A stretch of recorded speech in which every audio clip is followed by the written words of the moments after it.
सभी से सादर जय जिनेंद्र। नमस्ते साहब। नमस्ते नार साहब। जय जिनेंद्र। जय जिनेंद्र साहब। जय जिनेंद्र कानून जी साहब।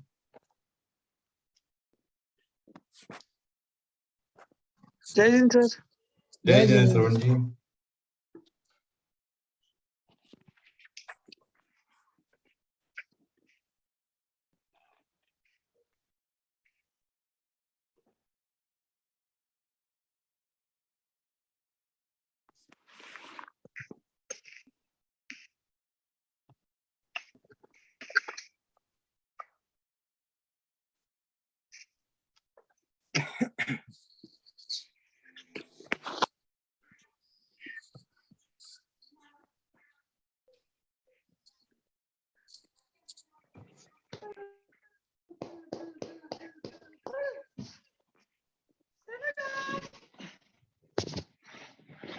अशोक जी। हाँ sir, good morning, good evening sir.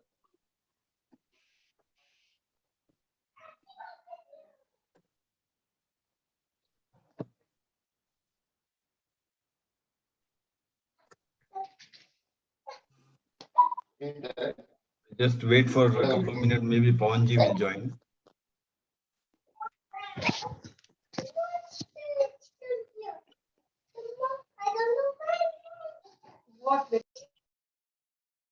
एक बार पवन जी को कॉल कर लेता हूँ, कैसे ज्वाइनिंग।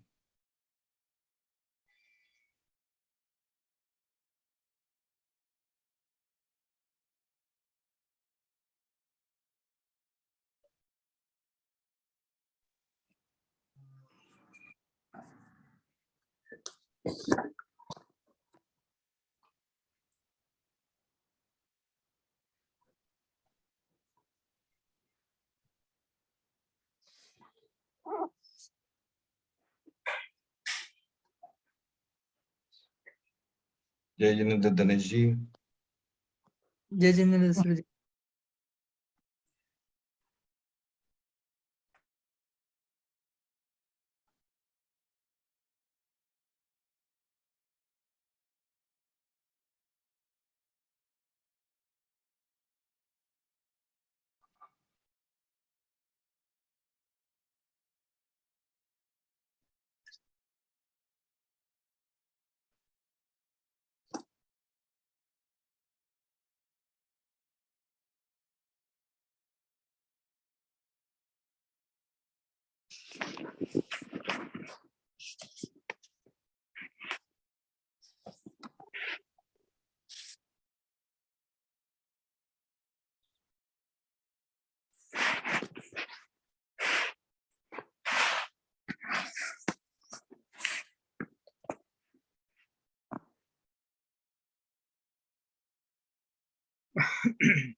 आराध्य के चरणों में वंदन।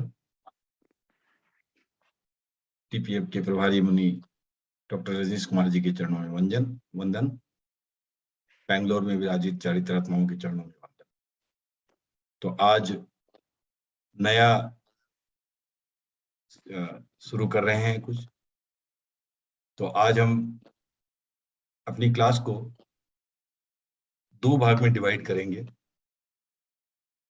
थोड़ी हम बात करेंगे प्रतिक्रमण के विषय में और उसके बाद हम बात करेंगे श्रावक संबोध की। तो पहला जो है हम शुरू कर रहे हैं प्रतिक्रमण से। तो प्रतिक्रमण जो हमारा मुख्य उद्देश्य रहेगा, पहले श्रावक प्रतिक्रमण ही रहेगा हमारा उद्देश्य सीखना, परंतु उसके पहले एक थोड़ी भूमिका जो आज मैं बांधना चाहूंगा कि प्रतिक्रमण क्या है, क्यों किया जाता है, कहाँ इसका विवेचन आता है, और जो वर्तमान में आचार्य तुलसी द्वारा दिया गया जो श्रावक प्रतिक्रमण की विधि है वो कैसी है और कैसे है। तो पहला है कि किसी भी चीज में जो होता है चिंतन एक प्रमुख अंग होता है। तो अध्यात्म में भी आत्मचिंतन जो है वो एक प्रमुख अंग है। अब आत्मचिंतन क्यों आवश्यक है? क्योंकि अगर हमारे में प्रमाद न हो एकदम भी, तो शायद आत्मचिंतन की अपेक्षा नहीं है। वो जैसे हमने गुणस्थानों में पढ़ा है, ऊंचे के गुणस्थान में जो रहते हैं साधक, वो सदा अप्रमत्त अवस्था में रहते हैं, उन्हें शायद आत्मचिंतन की आवश्यकता नहीं हो।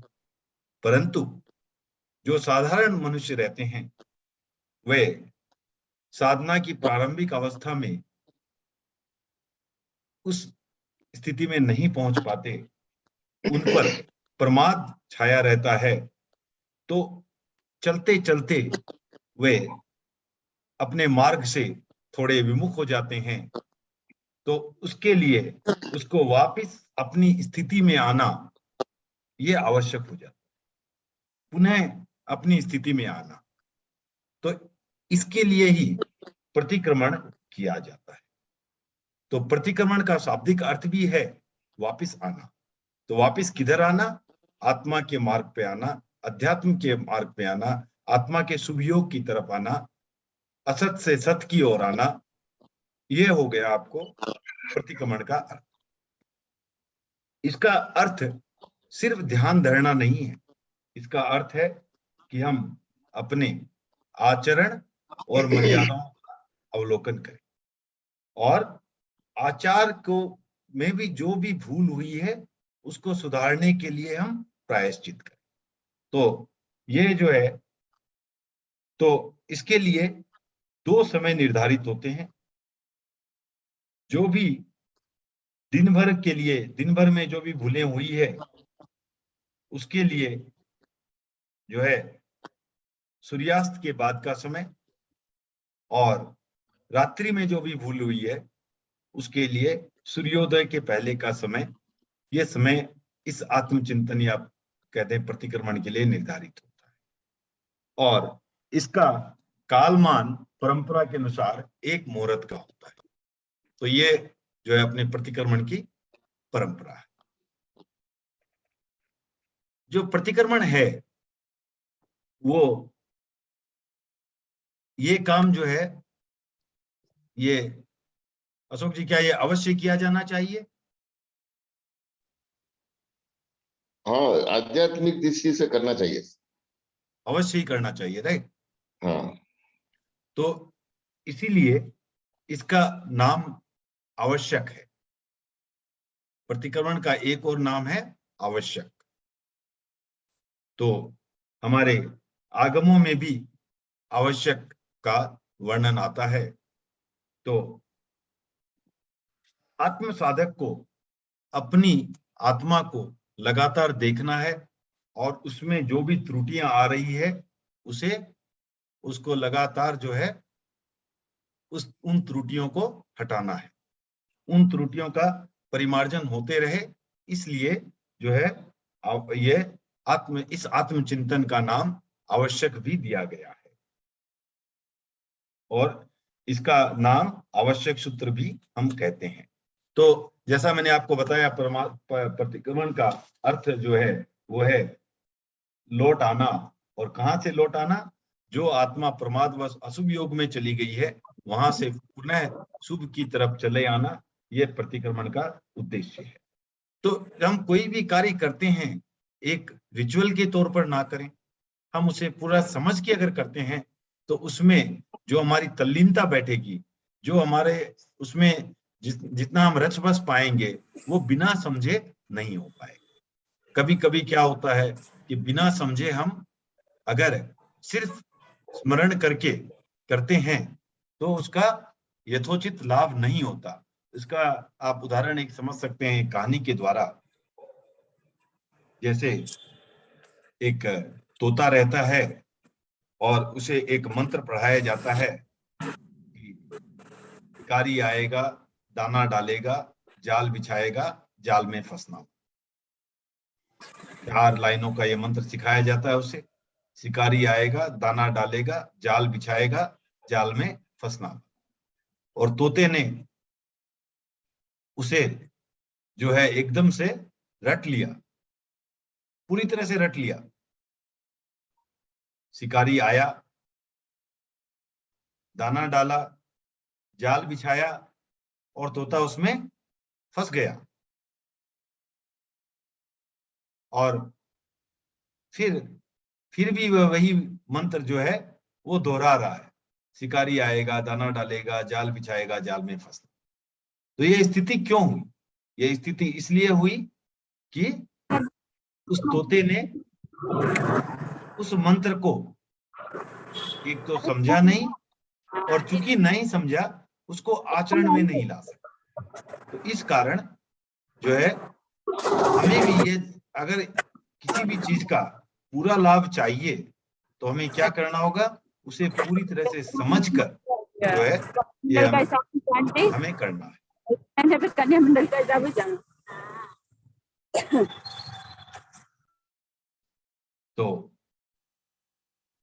तो ये आप ये जो है इसका ये प्रतिक्रमण जो है साधु भी करते हैं, श्रावक भी करते हैं।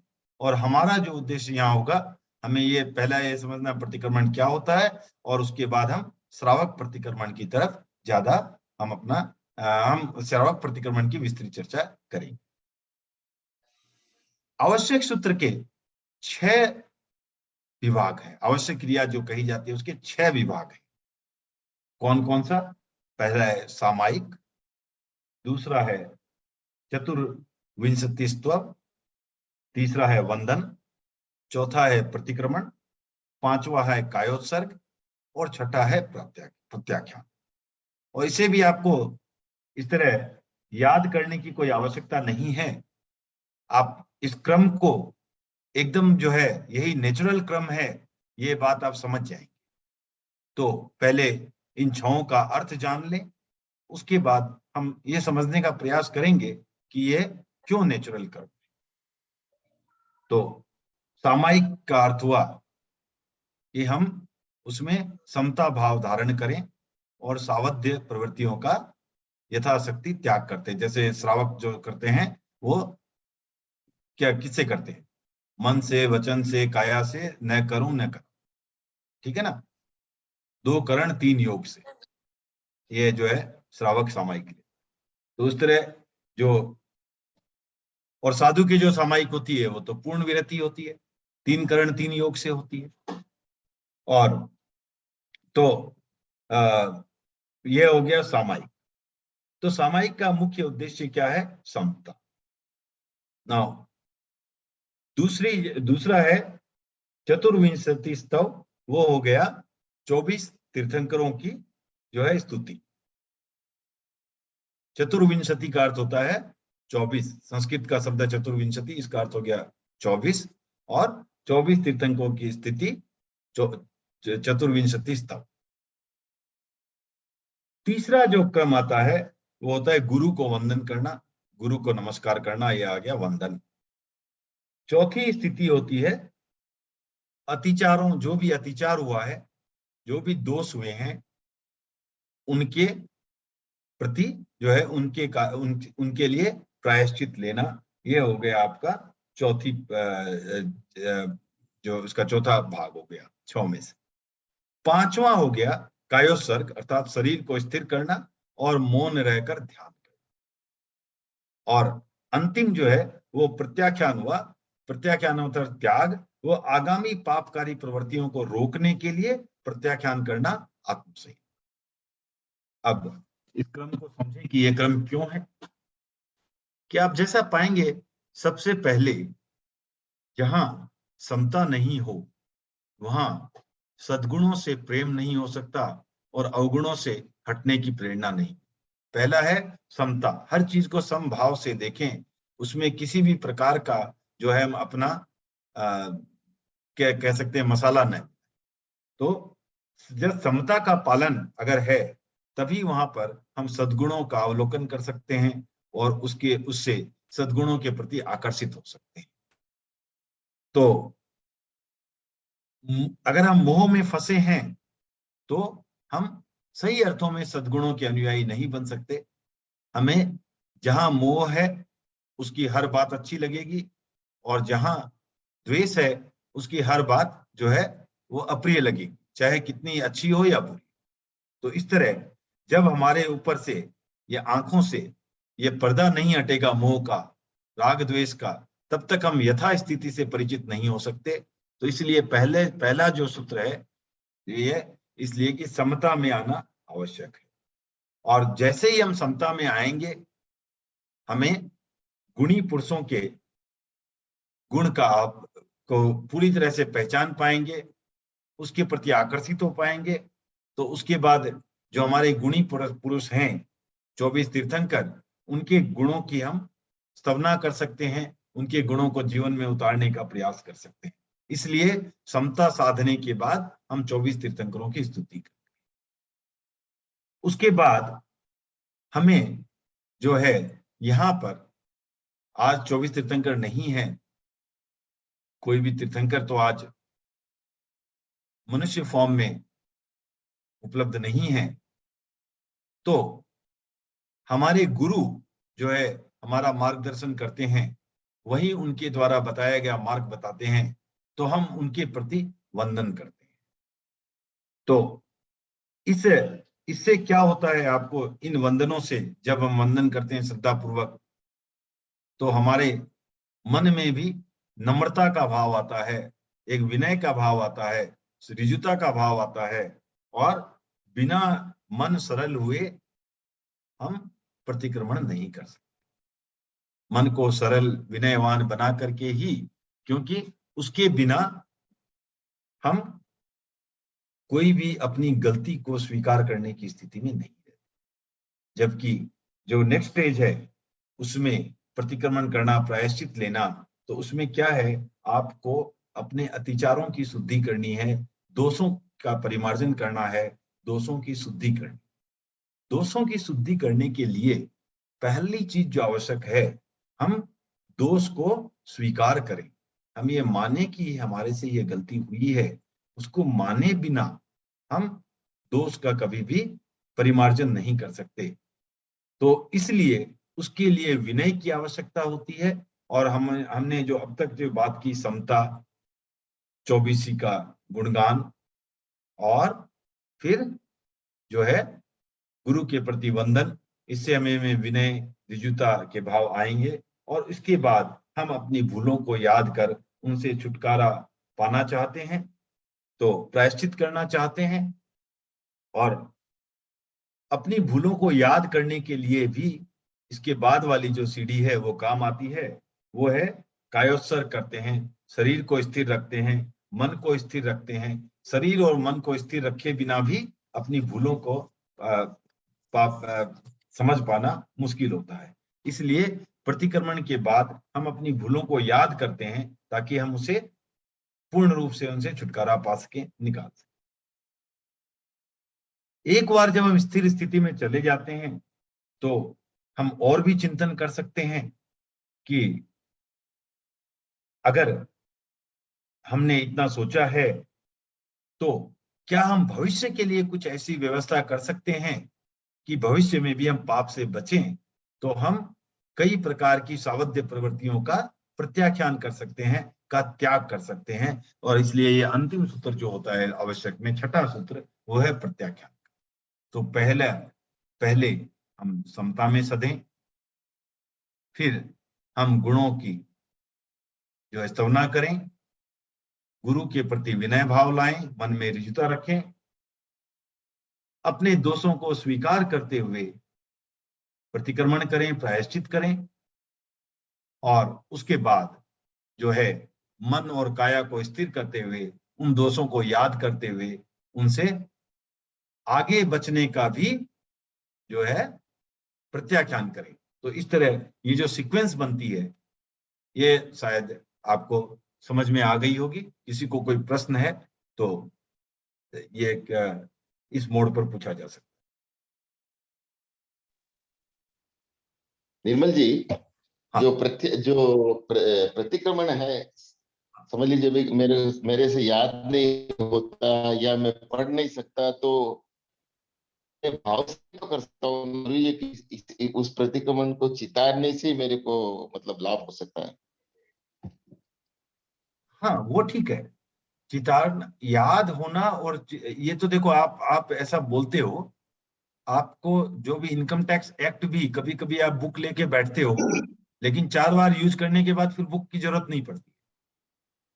तो ये जो है पहली क्लास का प्रश्न है, तो आप 10 दिन करोगे, उसके बाद आप स्वयं ये प्रश्न नहीं करो। तो ये तो दोहराने से अपने आप हो जाएगा, नहीं भी होता है तो कोई बात नहीं। नहीं नहीं नहीं, जरूरी है क्या दोहराना? मैं बोलो भाव से मन में सोच के भी नहीं, नहीं हो दोहराना सकता, तो मन वो तो प्रक्रिया है हाँ, आपको। तो जरूरी नहीं है ना वो। हाँ नहीं, वो प्रतिक्रमण की विधि वही बताई गई है आगमों में। प्रतिक्रमण की विधि बताई गई है। आप कई बार क्या होता है ना कि आप ऐसा, तो आपको मैं जैसे ऐसा ही प्रश्न करूं कि आपका पुत्र आपके सामने आता है विदेश यात्रा से, और एकदम आपके सामने खड़ा रहता है ताड़ के पेड़ की तरह, प्रणाम नहीं करता है, और वो बोलता है कि मन मन से हो गया, तो क्या ये उचित है?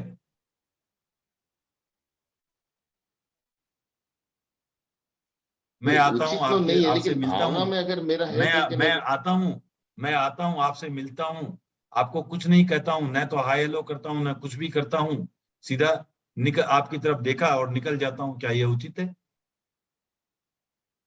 नहीं, बोलने की जरूरत नहीं, आके पैर भी छू दिए तो सब समझ में आ जाता ना। नहीं, छुआ ही नहीं ना, वही तो बोल रहा हूं मैं। नहीं, तो मैं बोलता हूँ भाई खाली छू लिया तो बस, बोलने की जरूरत नहीं, वही मेरे हाँ वो पॉइंट। ठीक है, वो उस संदर्भ में यहाँ पर प्रावधान यही है कि आप बोलें, क्योंकि बोलने से भी क्या होता है कि अगर जैसे क्यों, अगर मान लो भगवान महाराज सौगंध भी दिला रहे हैं तो क्यों बुलवाते हैं? क्योंकि बुलवाने से भी हमारे में एक पुनरावृत्ति होती है उसकी, हम उसको समझते हैं, तो हमारे पे ये भाव जो है और भी ज्यादा बैठ जाते हैं। आप कोई चीज, एक ही चीज को बार बार दोहराते रहो कि मैं आज ऐसा गलत काम नहीं करूंगा, एक तो होता है मन में कर लिया ठीक है, एक आप उसी बात को बार बार बोलते रहो तो आप में वो संकल्प में और भी दृढ़ता आती है, तो उस दृष्टि से भी वो उपयोगी। ठीक है, ठीक है। ठीक है ना? और हमें ये समझना है कि जो हमें आवश्यक क्रिया में जो दिया गया है उसे उसी हिसाब से समझना चाहिए।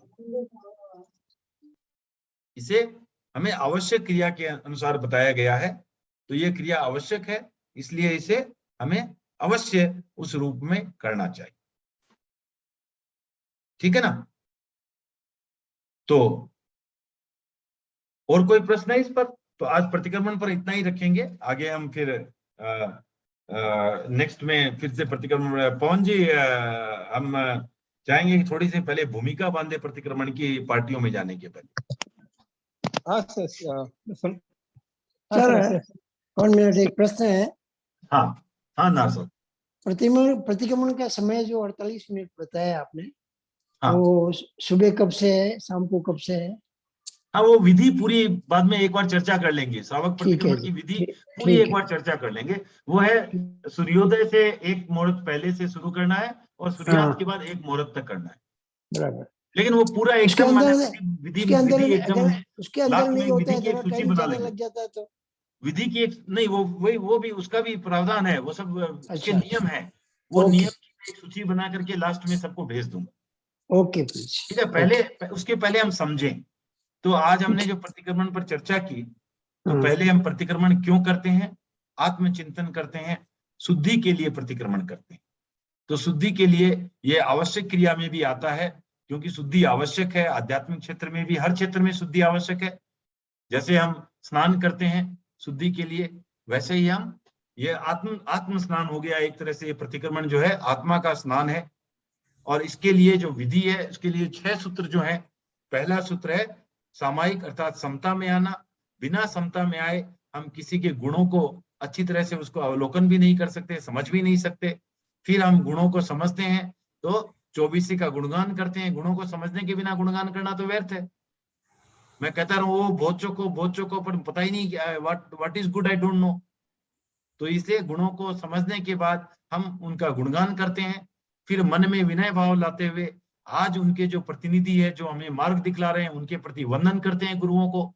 गुरु तो उससे क्या होता है, हमारे मन में विनय भाव आता है, सरलता आती है। और जब तक विनय भाव मन में नहीं रहेगा तब तक हम अपनी दोषों को स्वीकार भी नहीं करते हैं। और जब हम अपने दोषों को स्वीकार न करें तो उसमें प्रतिक्रमण का सवाल ही क्या उठता है, प्रायश्चित का सवाल ही क्या उठता है। तो हम विनय भाव लाते हुए फिर चौथे सूत्र की तरफ जाते हैं, जहां हम प्रतिक्रमण करते हैं। और प्रतिक्रमण में प्रायश्चित अपने भूलों का, अतिचारों का प्रतिक्रमण करते हैं। और उसके बाद हम कायोत्सर्ग में जाते हैं, शरीर और मन को स्थिर रखते हैं, अपनी भूलों को याद करते हैं, और उससे अगले चरण में जाते हुए आगे से उन भूलों को न करने का प्रत्याख्यान करते हैं, त्याग करते हैं। तो इस तरह ये जो 6 स्टेज है प्रतिक्रमण की, और इसके आगे जो चर्चा होगी वो हम अगली क्लास में प्रतिक्रमण पर चर्चा जारी रखेंगे। आज के दूसरे टॉपिक श्रावक संबोध को हम अब शुरू करते हैं। तो श्रावक संबोध जो है ये अपने आप में कह सकता हूं कि जैन धर्म का एक अनूठा रूप है।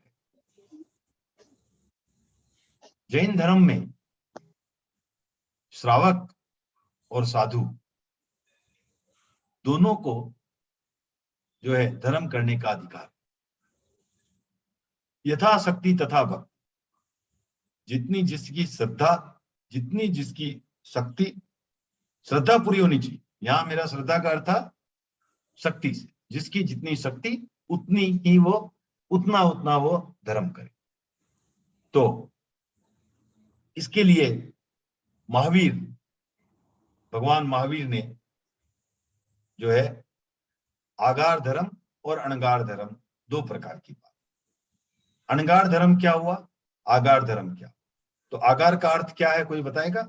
घर, लकड़ी, घर। घर। तो आगार का अर्थ हुआ घर। तो जो घर में रहकर धर्म करे वो हो गया आगार धर्म। और अणगार धर्म मीन्स जिसका आगार नहीं है, जो घर में न रहते हुए घर को त्याग करके जो धर्म करे वो हो गया अणगार धर्म कह दें, श्रमण धर्म कह दें, साधुत्व कह दें, आप कुछ भी कहें। तो इस पर 2 प्रकार के धर्म का उन्होंने जो भगवान महावीर ने प्रावधान बताया। तो आचार्य श्री तुलसी का ये ग्रंथ श्रावक संबोध श्रावकों के लिए, उनकी चेतना के लिए लिखा है। बड़े सरल शब्दों में लिखा है।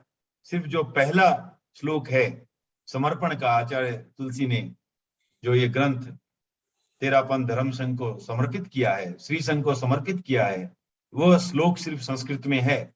बाकी का पूरा जो है ये हिंदी में है। तो खाली पहला जो है वो मैं संस्कृत में वाचन करता हूँ, उसका अर्थ भी आपको बताता हूँ। उसके बाद हम उसकी पृष्ठभूमि में जाएंगे, कथा में जाएंगे कि कैसे वो शुरू हुई, समझेंगे, और एक एक पद्यों का हम अर्थ के साथ वर्णन करेंगे।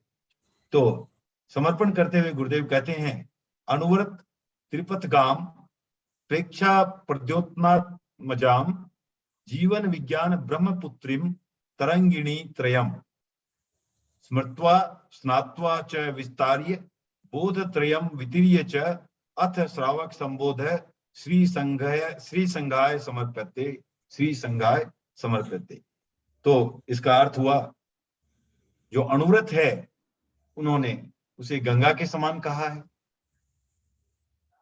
और प्रेक्षा जो प्रेक्षा ध्यान है उसे कहा है आपको प्रद्योत अर्थात सूर्य, आत्मजा मीन्स बेटी, सूर्य की पुत्री अर्थात यमुना। तो उन्होंने प्रेक्षा ध्यान की तुलना जो है वो यमुना से की है, और जीवन विज्ञान जो अपना तीसरा आयाम है उसकी तुलना की है ब्रह्मपुत्री अर्थात सरस्वती से। तो ये गंगा जमुना सरस्वती का यह संगम है। तो आचार बोध, व्यवहार बोध तो इसलिए ये जो है हमें तुलसी ने एक अनमोल भेंट दी है, उसे याद कर, स्मृत्वा अर्थात याद कर, स्नात्वा अर्थात उसको उसमें स्नान कर, और विस्तारी अर्थात उसमें उसको उसका विस्तार समझ करके जो है आपको यह श्रावक संबोध जो है इस त्रिवेणी में आप जो है आनंद लें, और आचार बोध, संस्कार बोध और व्यवहार बोध, ये 3 प्रकार के इसमें बोध आ जाते हैं। तो अब जो पहला श्लोक आता है इसमें, महातपस्वी महावीर की जीवन गाथा काल जयी, हाँ जीवन गाथा काल जयी। 8 गाम दग यक्ष मंदिर में बने आत्म बल से विजयी। शूल पाणि ने किए उपद्रव, तंद्रा की सी स्थिति आई, हाँ तंद्रा की सी स्थिति आई। महास्वप्न 10 देखे प्रभु ने, सबने सार्थकता पाई, हाँ सबने सार्थकता पाई। तो ये महातपस्वी महावीर की जीवन गाथा, जीवन की कहानी कालजयी है, कालातीत है, और हर काल में इसके जो है ये मशहूर रहेगी। तो ये घटना शुरू होती है 8 ग्राम यक्ष मंदिर में। तो ये यक्ष मंदिर कैसे बना, उसके पहले मैं आपको, वहां एक यक्ष रहते थे शूलपाणी, और ये कैसे ये मंदिर बना, कैसे उसका नाम गांव का अस्थिक ग्राम या 8 ग्राम गांव पड़ा, उसकी मैं आपको थोड़ी सी भूमिका बताता हूं। तो वर्धमान गांव नामक एक गांव था जो वेगवती नदी के किनारे था। वेगवती नामक नदी और उसके किनारे एक गांव है वर्धमान गांव। वहां एक व्यापारी धनदेव 500 छकड़े, राजस्थानी लोग समझते होंगे छकड़े क्या होते हैं, राइट, जो गाड़ी जिसको पशु बांधते हैं, छकड़े, राइट, उसमें जो है अपना व्यापार का माल जो है लोड करके जा रहा होता है, और कम पानी के कारण और तट के पास कीचड़ होने के कारण वहां से उसे निकालना मुश्किल हो। तो उसके पास एक बहुत ही सशक्त और अच्छा बैल था। उसने, सेठ ने, व्यापारी ने उसे सबसे आगे कर दिया, और बड़ी मुश्किल से जो है उस बैल ने किसी तरह करके जो है वो पार लगाया। लेकिन इस दौरान क्या हुआ, वो उस परिश्रम से पूरी तरह शांत हो गया, थक गया, और उसके मुंह से खून गिरने लगा। अब धनदेव को भी बहुत बुरा लगा, लेकिन उसे भी आगे जाना था। तो उसने ग्रामीणों को पैसे दिए, धन दिया कि देखो मैं वापस आता हूं, तब तक तुम जो है इस बैल की तुम लोग देखभाल करो, और इसमें जो खर्चा लगेगा वो मैं तुम्हें देता हूं। अब एडवांस में ही वो देता। और जाने के बाद धनदेव तो चला गया, पीछे से गांव वालों के मन में लालच जाग गया, और उन्होंने उस बैल का ध्यान नहीं रखा कि चलो पैसा है अपने पास आ गया, अब इसको क्यों खर्च करके इसकी सेवा शुश्रूषा क्यों की जाए। ये जो है इस तरह का धूर्तता का विचार उनके दिमाग में आया, और उन्होंने उस बैल की कोई भी सेवा शुश्रूषा नहीं की। फलतः वह बैल मृत्यु को प्राप्त हो, उस बैल की मृत्यु हो गई, और वहां से मर करके वो वैंतर जीव बना, एक यक्ष के रूप में, शूलपाणी यक्ष के रूप में वो पैदा। अब उन्हें यक्ष के देवलोक में हमेशा अतीन्द्रिय ज्ञान तो होता ही है। तो उसे ये भान हुआ कि इस गांव के लोगों ने मेरे साथ इतना अन्याय किया था, इस कारण मेरी मृत्यु हुई। तो उसने वहां पर उस गांव में महामारी फैला, और उससे काफी लोग जो है मर गए, और कुछ लोग जो डर के वहां से गांव से छोड़ के भी जाने लगे, लेकिन छोड़ के जाने के बावजूद भी महामारी से उनको छुटकारा नहीं मिला। तो वो वापस लौट के आए और इस यक्ष के पांव पड़ गए, प्रार्थना की, विनती की, मनौती की कि देव आप हमें बचाएं। तो शूलपाणी ने बताया कि तुम लोगों ने तुम लोग बहुत ही जो है निधम अधम स्थान पुरुष हो, तुम लोगों ने इतना नीचता का कार्य किया है, तो तुम्हें तो यह फल मिलना ही चाहिए। तो किसी तरह करके उन्होंने उसे मनाया। तो यक्ष ने कहा जितने भी लोग मरे हैं उनकी सबकी हड्डियां अर्थात अस्थियां लेकर के आओ, यहाँ इकट्ठा करो और उसके ऊपर एक मंदिर बनाओ जिसके एक साइड में बैल हो, बैल की प्रतिमा। तो इस तरह चूंकि वो हड्डियों पर मंदिर बना था, इसलिए उस गांव का नाम भी अस्थिक ग्राम पड़ गया, और जिसे अठिये गांव भी कहा जाए। तो ये अठिये गांव जो है वहां पर ये मंदिर बना हुआ था अस्थियों के ऊपर, और महावीर की साधना का वो प्रथम वर्ष था। महावीर की साधना काल कब था महावीर का? साधना का साधना काल कब तक होता है? 30 साल के बाद। नहीं, किसी का भी साधना काल कब तक हो सकता है? जब तक वो केवल ज्ञानी नहीं बन जाते। हाँ, केवल ज्ञान के बाद उसकी अपेक्षा नहीं थी। तो साधना काल था, तो माने जब साधु बने वहां से साधना काल शुरू हुआ, प्रथम वर्ष था साधना काल का। और वो गांव वालों से अनुमति लेकर के उस मंदिर में आते हैं और वहां ध्यान लगाते हैं, कायोत्सर्ग की मुद्रा में ध्यान लगाते हैं। लोगों ने कहा कि ये मंदिर जो है खतरनाक है, और यहाँ पर शाम के समय शूलपाणी जो है जो भी रहता है उसका वध कर देता है, उसे मार देता है। तो आप कृपया गांव में चल करके वहां ध्यान कर लें। महावीर ने सोचा इससे अच्छा मौका क्या मिल सकता है। महावीर का कार्य ही था अभय की साधना करना,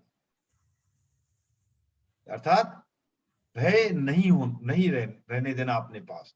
तो महावीर ने कहा कोई बात नहीं, मुझे डर नहीं लगता है, अगर आप लोगों को आपत्ति नहीं है तो मैं यहाँ रहना चाहता। तो उन्हें क्या आपत्ति हो सकती थी? ठीक है। शाम के समय सूर्यास्त के पहले पहले जो मंदिर का पुजारी था इंद्र शर्मा, उसने मंदिर में पूजा की और जाते जाते फिर से महावीर से कहा कि आप जो है यहाँ न रुकें, गांव में रुकें, नहीं तो शूलपाणी जो है वो किसी को छोड़ता नहीं। महावीर ने उस बात को नहीं उस रूप में नहीं स्वीकार किया, और इंद्र शर्मा जिसे अपनी जान का भी डर था, वो तो भैया सूर्यास्त होने को है, वो तो चला गया, महावीर वहीं है। शूलपाणी ने जब वो आया वहां पर और महावीर को देखा, तो उसे तो एक तरह से अपना टारगेट मिल गया। तो उसने महावीर भगवान को काफी वेदना दी, महावीर भगवान को काफी वेदना दी।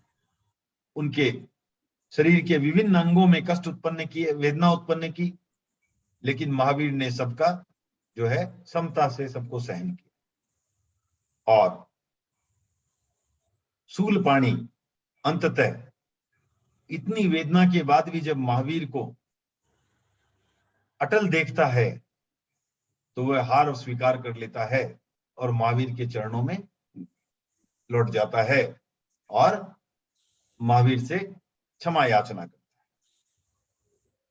तो उस स्थिति में जब अंतिम प्रहर आया रात्रि का, तो महावीर को हल्की सी तंद्रा आई। तंद्रा किसे कहते हैं? जो न तो पूरी नींद हो पूरी नींद। और न पूरा जागरण। तो जैसे बोलते हैं ना झपकी आ गई, जैसे हमारे कई लोगों को ये सुनते सुनते भी झपकी आ जाती है। अभी वीडियो सबके ऑन नहीं है तो मुझे पता नहीं चल रहा है, लेकिन हो जाता है सुनते सुनते भी झपकी आ जाती है। तो ये क्या है, तो ये झपकी आ गई, तंद्रा की स्थिति आ गई। और महावीर तो वैसे भी बहुत कम सोए, और नार साहब अब दिखा रहे हैं कि उन्हें तंद्रा नहीं है। कोई बात, अच्छी बात।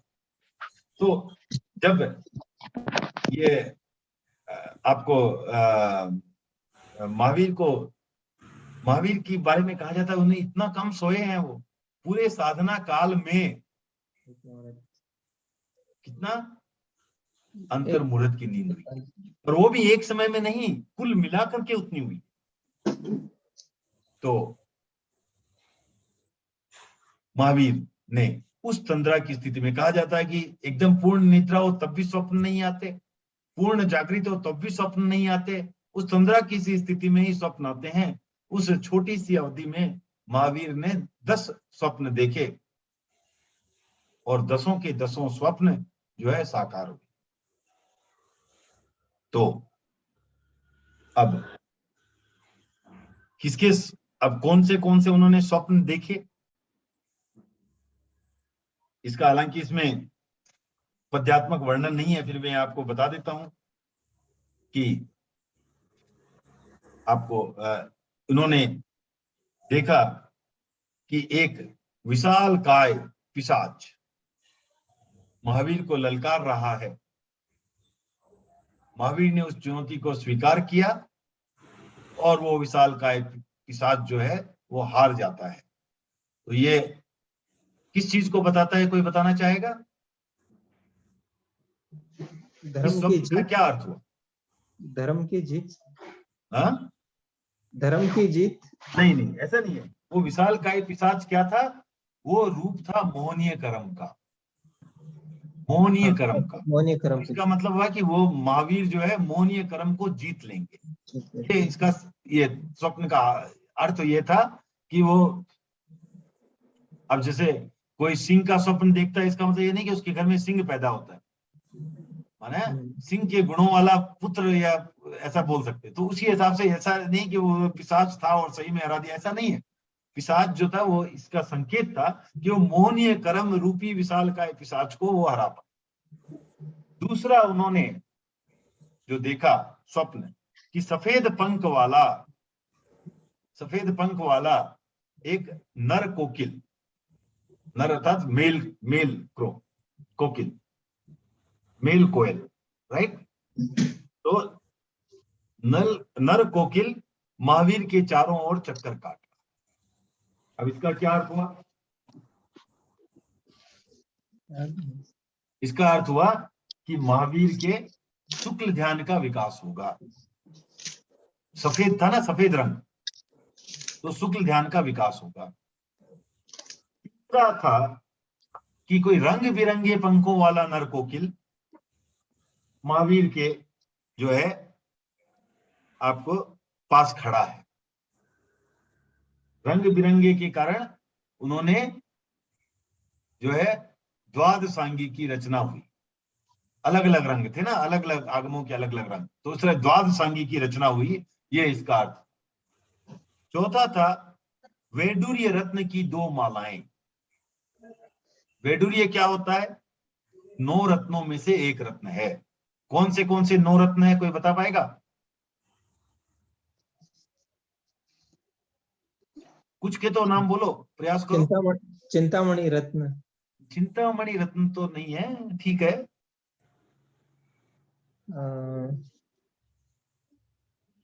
ये कोई ज्योतिष जानने वाला नहीं है यहाँ पर, विश्वास करने वाला ज्योतिष में इतने। ओके, वो पन्ना हीरा पन्ना, हाँ, वो पन्ना एक हुआ, करेक्ट, पन्ना एक है। और ये हीरा होता है क्या इसमें साथ में? हाँ, हीरा होता है 9 में, 2 हो गए। और एक राज, माणक होता है, करेक्ट है, माणक 3। और ये क्या बोलते हैं वो, व्हाइट का पुखराज, पुखराज, यस 4। और मोती यस 5। और रतन रतन सर। रतन तो ये सभी रतन है। वो फिर आता है आपको गोमेद, नीलम, नीलम। मानस वैडूर्य और मूंगा। मूंगा, right. ठीक है ना। तो ये वैडूर्य जो है वो 9 रत्नों में से एक रत्न है वैडूर्य, जो कि बिल्ली की आंख की भांति चमकता है। यह होता है वैडूर्य रत्न। तो उसकी 2 मालाएं स्वप्न में देखी, एक बड़ी और एक छोटी। तो इन 2 मालाओं का अर्थ जो है उसी के वो आगे के 2 में आ जाएगा। वो हो गया, एक हो गया अणगार धर्म जो बड़ी माला है, एक हो गया आगार धर्म जो छोटी माला। 5वां उन्होंने देखा कि सफेद रंग के गायों और बछड़ों का एक बड़ा समूह महावीर के इधर उधर घूमता रहता है। तो ये हुआ कि उन्होंने जो है 4 चतुर्विध धर्म संघ की स्थापना की, वो उनके चारों में फिर घूमता है।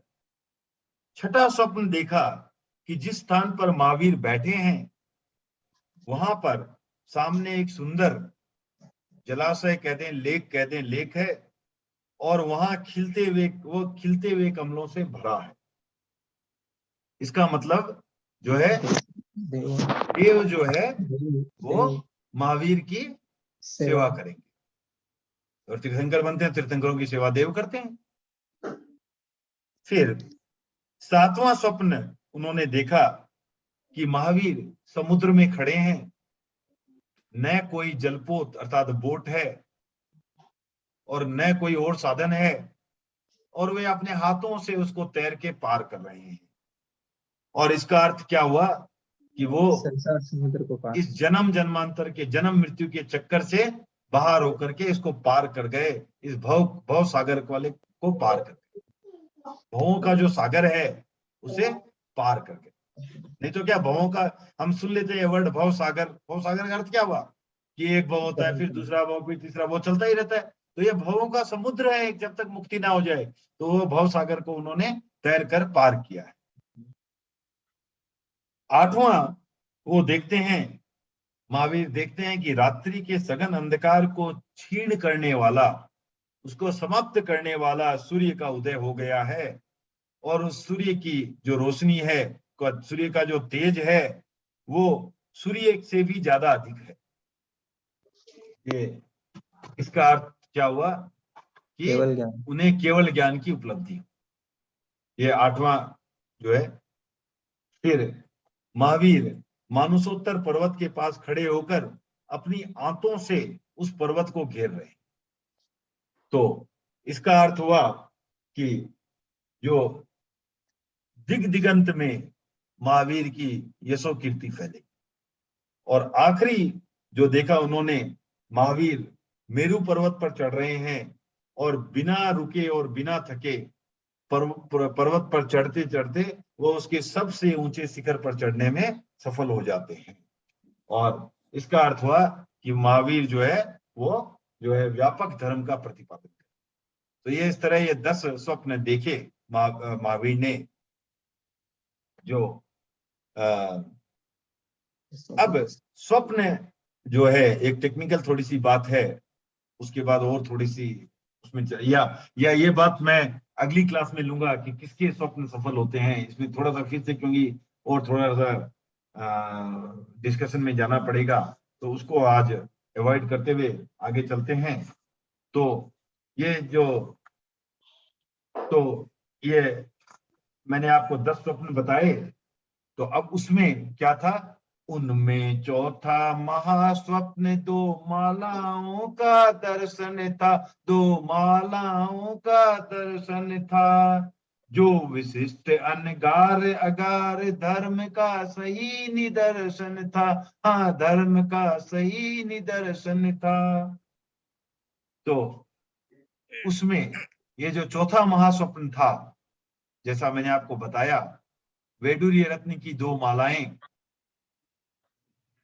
वो दिखी, और उसका अर्थ था जो एक अगार धर्म की बात कहने वाला था और एक अणगार धर्म की बात करने।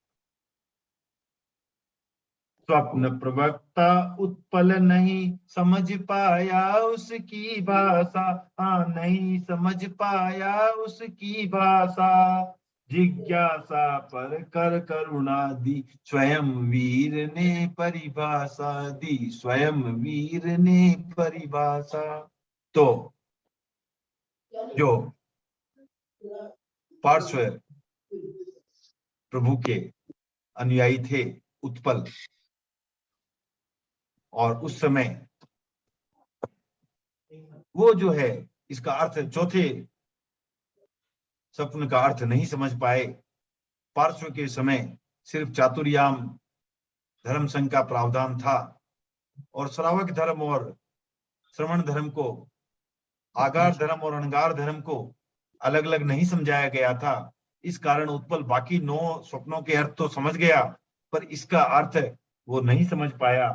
तब उन्होंने महावीर से इसकी जिज्ञासा रखी, तो महावीर ने उन पर करुणा दिखा करके स्वयं जो है उसने, महावीर ने इसका अर्थ बताया। तो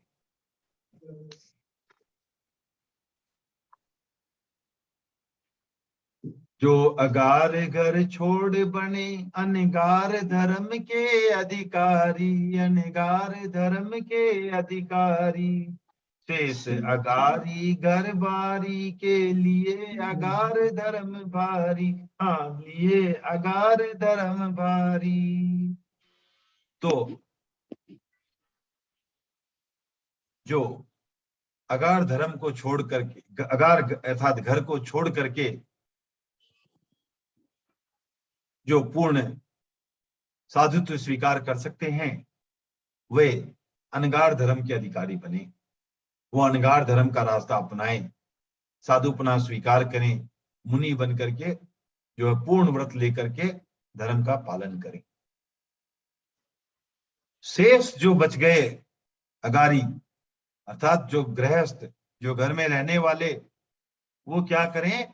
उनके लिए भी एक अच्छा सा, ये भारी का अर्थ ये नहीं समझे, वजनी ये ना समझे कि वो उनको दबा देने वाले भारी बने, बहुत ऐसा नहीं। यहाँ भारी का अर्थ है उनके लिए भी भारी, किसके लिए? ओ ये भारी चीज बताई, मैंने कई बार होता है ना, क्या ये अच्छी चीज बता दी, अच्छी के रूप में भी हो जाता है ना।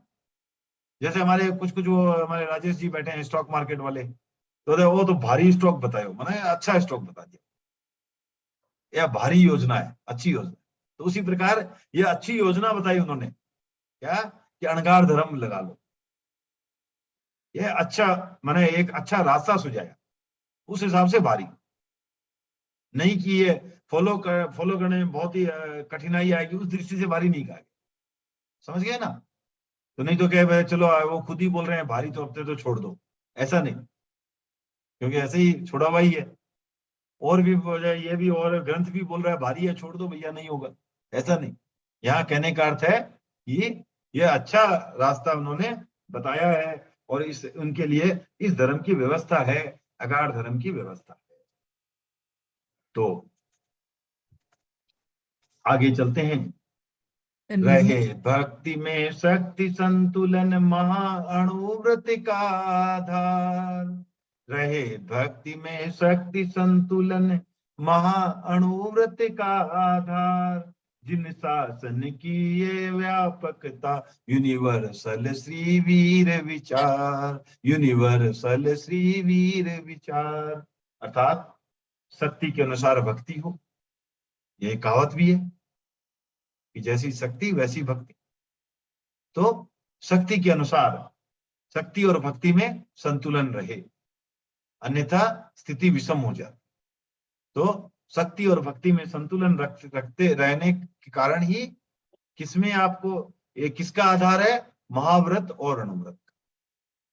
महाव्रतों का पालन कौन करते हैं? जिसमें ज्यादा शक्ति है, जो साधुपन स्वीकार कर सकते हैं, मुनि बन सकते हैं, वो महाव्रतों का पालन करते हैं। और जिनमें उतनी शक्ति नहीं है, महाव्रतों को पालन करने जितनी क्षमता नहीं है, वो क्या करें? वो अणुव्रत को स्वीकार करें, छोटे व्रत को स्वीकार करें। तो ये महा और अणुव्रत का आधार क्या है? महा और अणुव्रत का आधार हो गया हमारी शक्ति। ज्यादा शक्ति महाव्रत, थोड़ी कम शक्ति तो अणुव्रत। तो इस तरह हम किसी भी व्रत का पालन कर सकते हैं। महाव्रत का करें तो अच्छी बात है, नहीं कर सकते तो अनुव्रत का पालन। तो ये जो है शक्ति के अनुसार भक्ति, और इस तरह जो है हम ये जो है इस तरह जो है हमारे महावीर के जो विचार हैं वो यूनिवर्सल हो जाते हैं, अर्थात यूनिवर्सल अर्थात वो सब पर लागू हो सकते हैं। नहीं तो क्या होता, सिर्फ महाव्रत रहता तो किस पर लागू होता, सिर्फ साधुओं पर लागू होता, श्रावक तो उसे छूट जाते। तो ये इस तरह से इन्होंने व्यापक विचार बना दिया कि ये दोनों पर लागू हो सकता है, दोनों के लिए उपयोगी बन सके, महाव्रत के रूप में साधुओं के लिए और अनुव्रत के रूप में शेष लोगों के लिए, घर वालों के लिए, गृहस्थ लोगों को।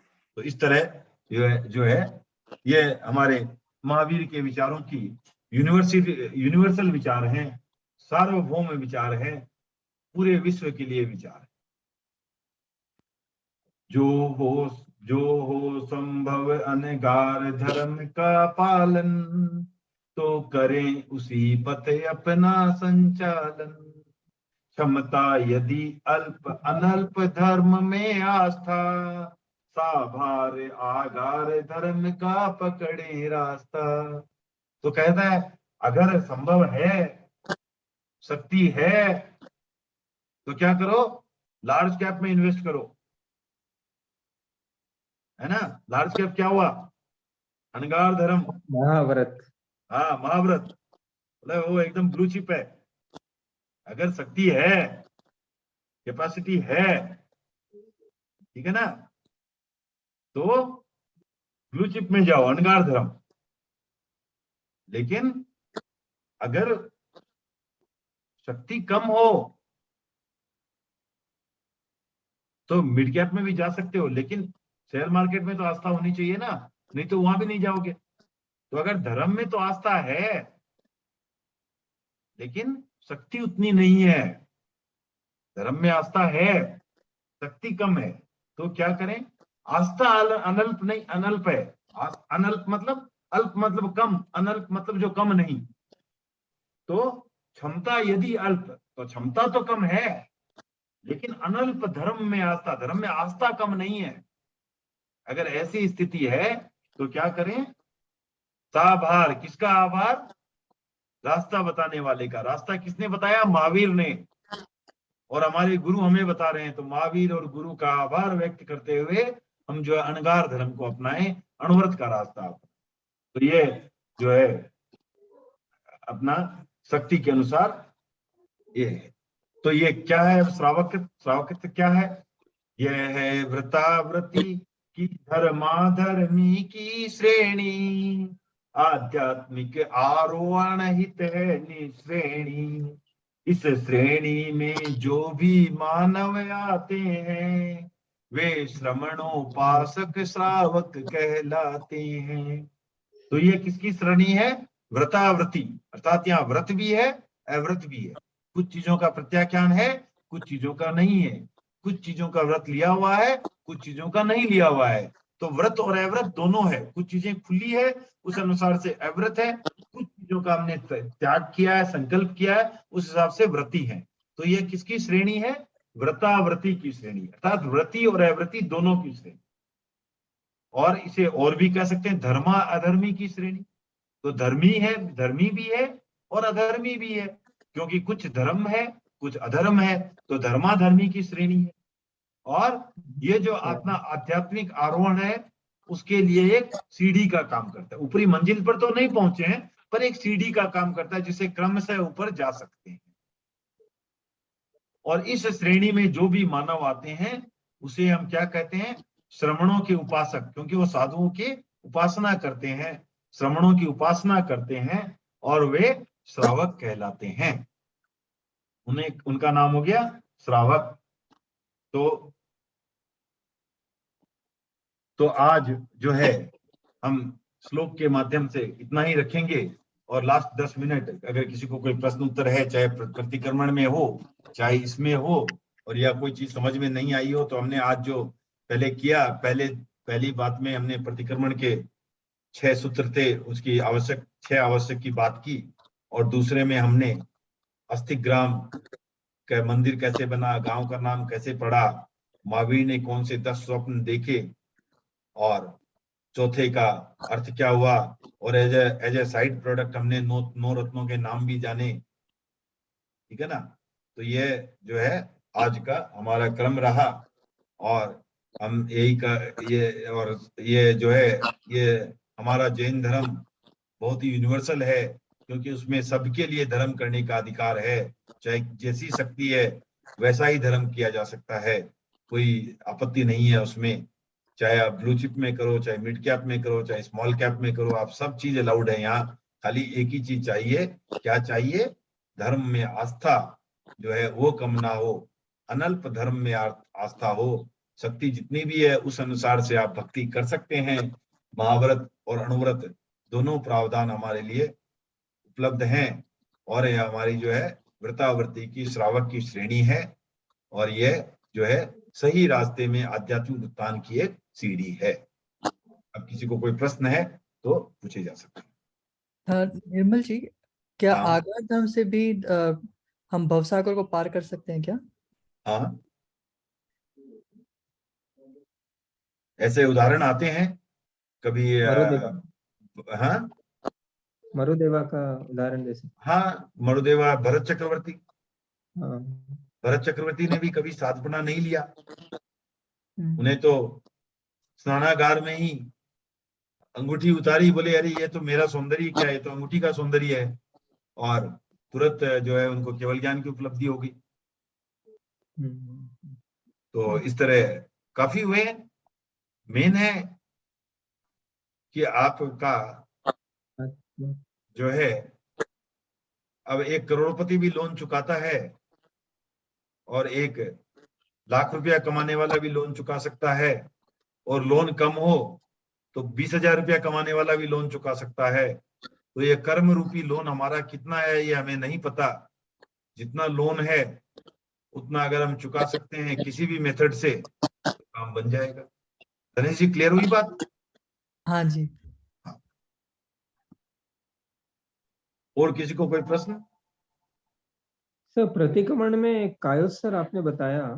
हाँ। कायोत्सर में मतलब it's a still situation where we अपने कोई भाव और उधर मतलब अपने कोई मतलब जैसे आपने एक बीच में बताया कि हम लोग ये करते हैं मतलब कि वापस अपन निंदा करते हैं, वो उसमें नहीं होता। वो क्या होता है कि जब आप अपने आप को स्थिर रखोगे तो क्या होगा, आपको अपनी भूलें याद आएगी। आप जैसे क्लीन स्लेट कर लिया आपने, तब आपको चित्र साफ दिखाई देगा। आप अगर मान लो आप एक स्क्रीन है और उस पर आप कुछ प्रोजेक्ट करते हो, और पहले से ही उस पर बहुत कोई 4 चित्र बने हुए हैं, तो क्या आपको क्लीन दिखेगा क्या प्रोजेक्ट किया जा रहा है? नहीं दिखेगा।